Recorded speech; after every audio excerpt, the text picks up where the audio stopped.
Okay, so today we're going to talk about Git, which is a really important tool. It's used all over the place, especially in programming applications, but it can be used in other areas as well.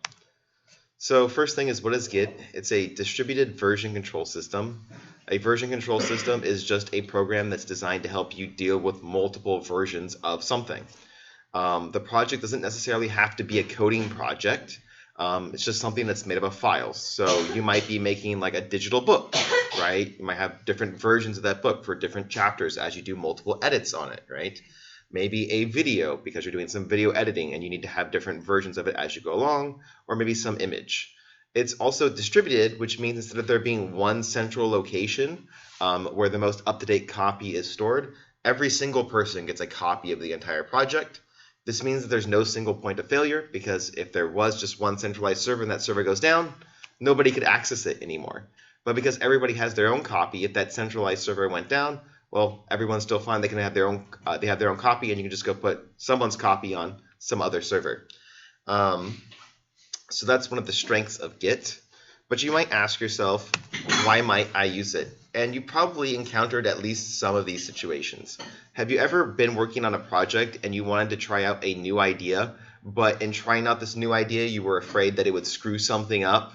Or like if you do make this change, like all these other changes have to happen and you're not sure if it's going to work out? Yeah.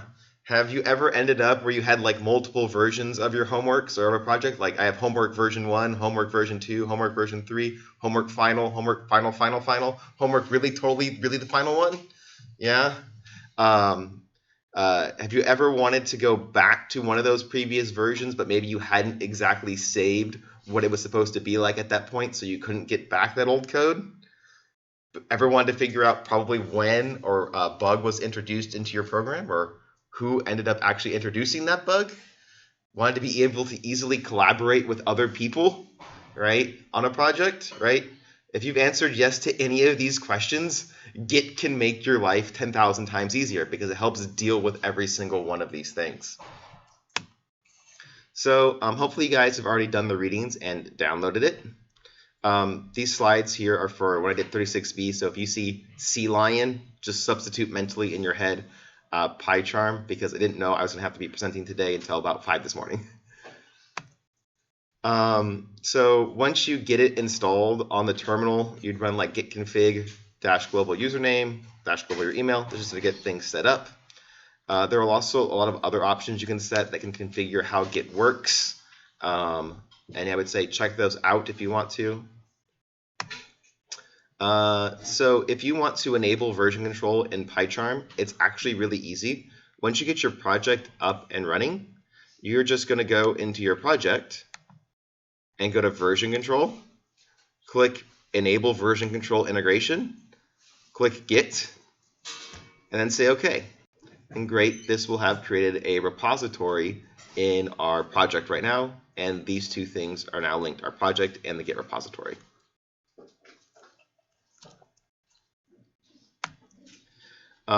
When I did that command previously, it created a repository in the project, but if you're working from the command line, you would go into the directory that you're interested in putting under version control, and then just say git init, and you're done. If there's some project online where they have a Git repository already and you want a copy of it, you say git clone and then the URL that you want to clone from. And then it'll go and it'll download it and you'll get a copy of that project. So Git repository is a pretty simple thing. It's just the files that make up your project, right? As well as snapshots of those files at different points in times and the history of those files, so how things have changed over time. 2 and 3 are kept inside of a hidden folder called .git.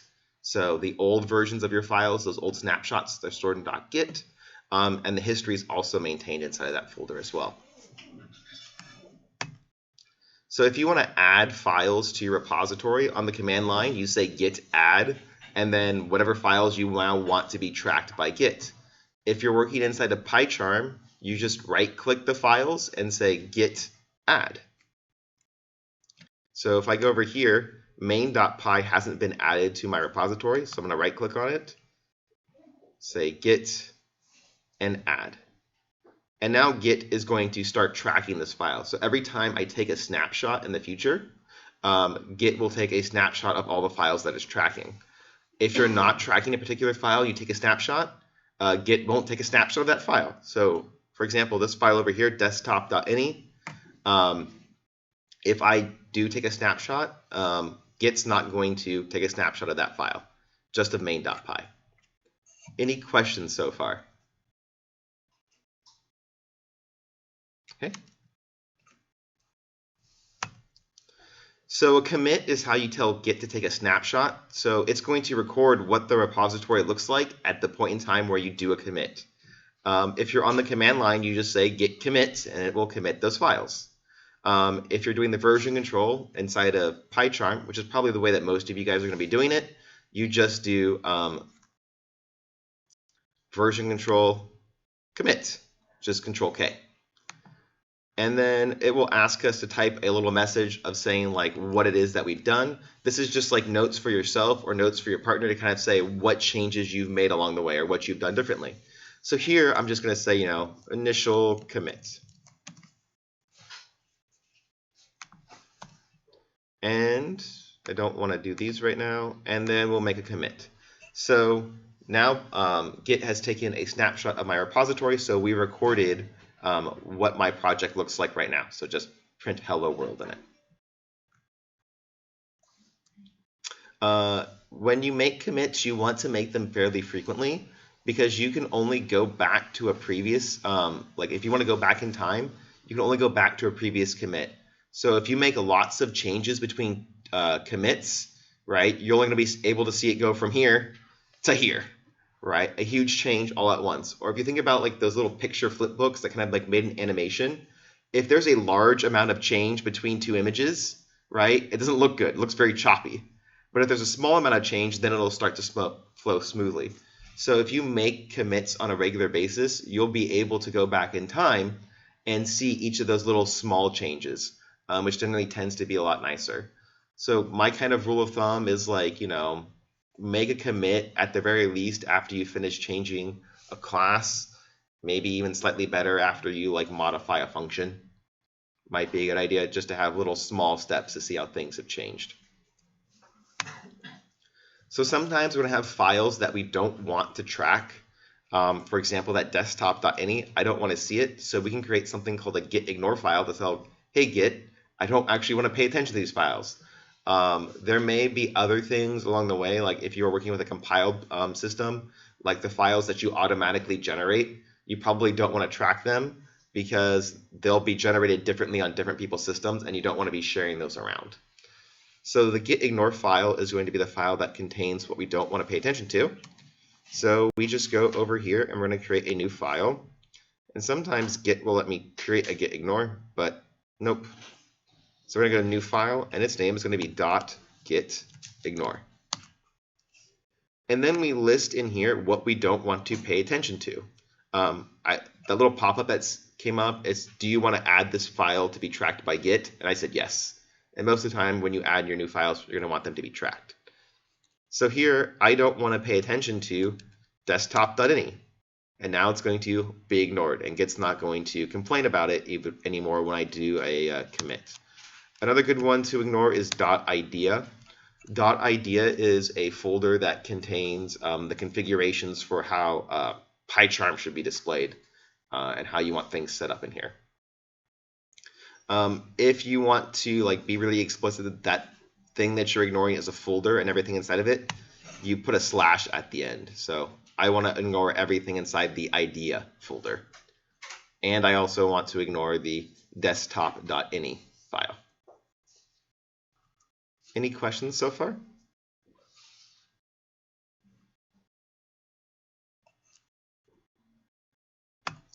Okay, some syntactical things about git ignore. You can put comments on those lines. Any line that begins with the hashtag is considered a comment. If you put a not sign or an exclamation point in front of a pattern, it's going to negate it, so the opposite of whatever you have. A pattern that ends with slash will only match with a directory that has that name. So // is the folder bar and not the file bar, right? If you want to be really explicit that you're ignoring a folder. There's also regular shell glob patterns that you can use. They have their normal patterns. So star means 0 or more characters. Question mark is any single character. And things inside square brackets is one of those characters. So you could do something like, I want to ignore like all the files in the current directory that end with .cpp. So this would like ignore all C++ files or all txt files, right? So that's like a common pattern that you might see a lot. If you have pattern /**, it means everything beneath that directory. So if you do mydir /*, it means anything in mydir, anything below it. ** means any subdirectory. So if we did like */ my file, that would be any file who happens to have the name my file below the current directory. So if there was the file name my file in multiple different folders below this folder, it would ignore all of them. And then like /*/b would mean any file located in B that is somewhere beneath the A directory. So anywhere below A we find a file named B, we'll ignore that file, not to be tracked. You probably won't need any of these complex kind of pattern matchings, but I want to let you know about them so that if you ever see them in the future, you kind of have an idea or at least an inkling of what's going on. Because as you get to larger and more complex projects with more complicated structures, these things start to appear a lot more often. Also, like Git is used a lot in industry, so another good reason to learn it is the whatever company you end up working for will end up using Git or something very similar to Git. So knowing how to use that tool, makes you a little bit more desirable as a new hire. So here's some examples. So */ ***, a lot of times temporary files end with tildes. So this would mean ignore any temporary files anywhere in my project. This one would be like ignore all hidden files. So */ /.*, hidden files all begin with a period, like .git ignore or .git. And then you might say except for .git ignore, not .git ignore.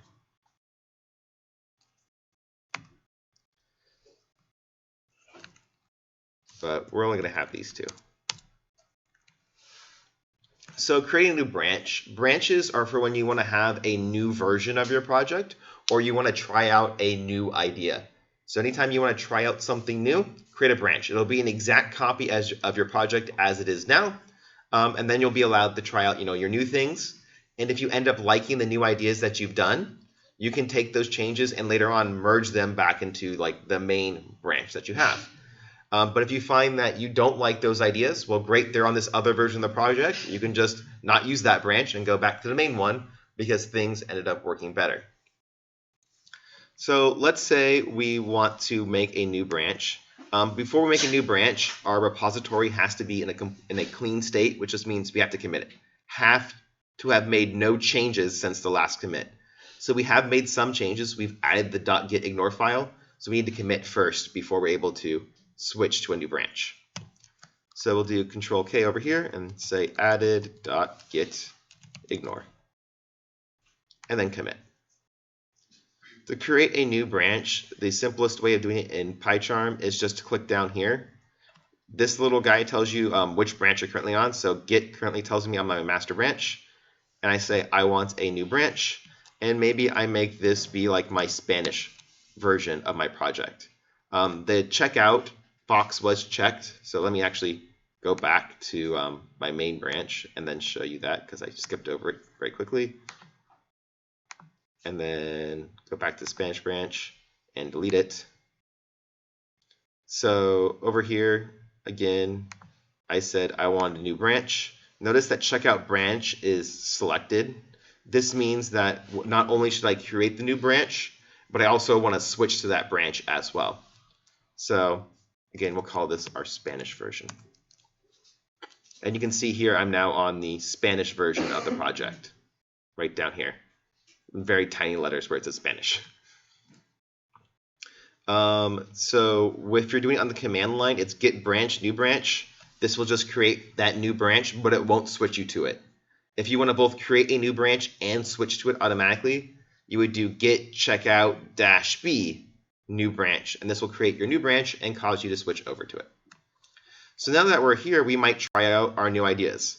So, our Spanish version might be like Hola Mundo, right? It's like Hello World in my basic Spanish that I kind of sort of remember from high school, right? So we've just switched to our Spanish version, and we can, do any other things that we want, right?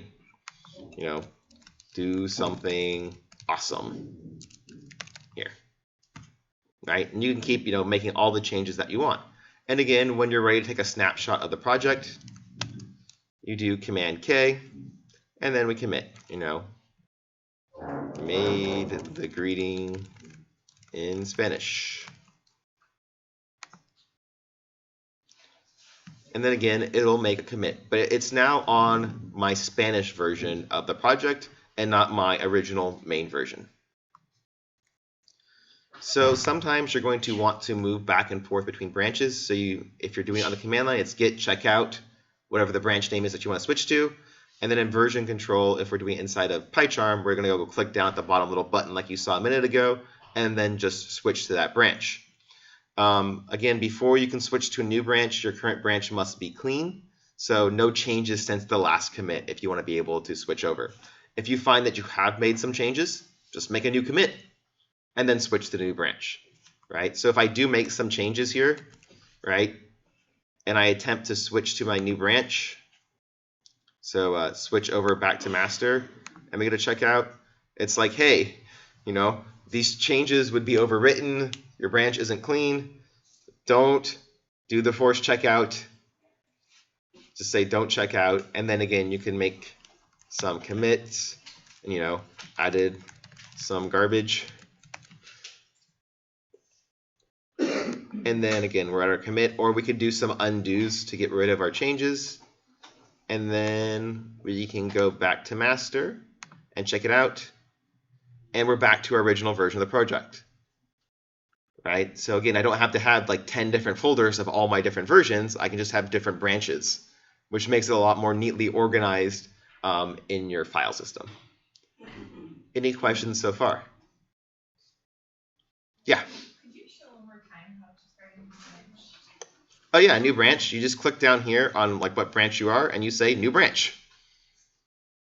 All right, or if you don't want to go through that menu down there, you can click on version control, go to Git, go to branches, and then select new branch. And we'll go to that new branch. Anything else?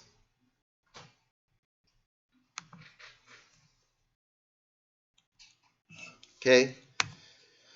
So remote repositories. So one of the benefits of using Git is that it makes it easy to collaborate with other people. But in order to collaborate, you kind of have some central server where you're going to be putting your changes at so that everybody can pull from them.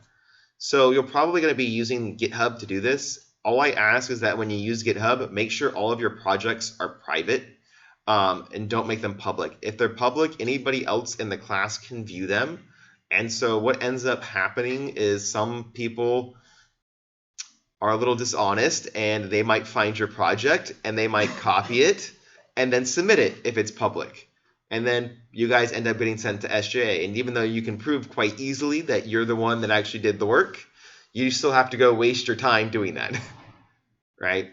The other thing is if you make it public, it may happen that people from future classes ended up copying your work, which can still end up with you getting in trouble. And so you don't want that. So just make sure they're private. When they're private, only you and the people that you give access to the repository will be able to see what's there. The other thing is, so this like Git and GitHub kind of get confused a little bit. Git is your version control software, right? It's what manages the different versions. And GitHub is a place that stores GitHub repositories. So it's just servers that hold your repositories, right? Some remote location for everybody to be able to access. When you sign up for your GitHub account, if you search for like GitHub student, You can get a student account, which gives you like all the premium paid membership kind of features, as well as a ton of other stuff. So just search for that and it'll be good. But if you just sign up for the basic account, private repositories are now available. So let me go over here to GitHub.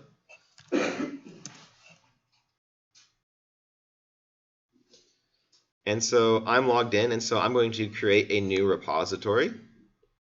And this repository name might be, Python Git example, an example of using Git, right? Put whatever you want, private, right? So that no one else can see it if you were doing it. Well, because I want you guys to be able to mess around with this, public, right? Public means anybody can view it, but only people you give permissions to can change it. And here I'm not going to choose to put anything in it. If you already have your repository created on your own machine, don't select this. If you do already have your repository created, or if you create your repository first on GitHub, it's fine to check the checkbox. So we'll say create our repository. So over here, we can copy this URL. I just press the button to copy it. And now we need to link our repository that we have on our own machine with the repository that we have on GitHub. To do that, you go to version control, Git, remotes. And then we click add. And then we put in that URL that we just copied a moment ago.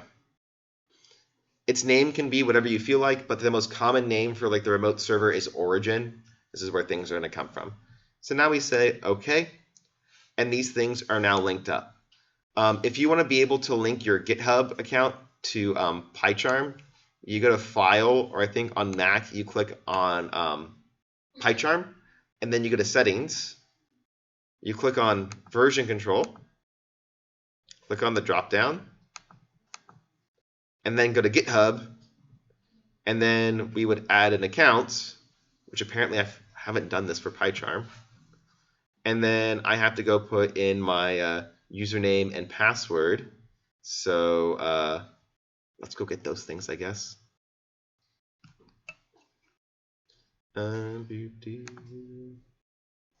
So, I don't want to expose my password to you. So I'm going to stop streaming and stop showing you this for one moment so that I can get that stuff over there.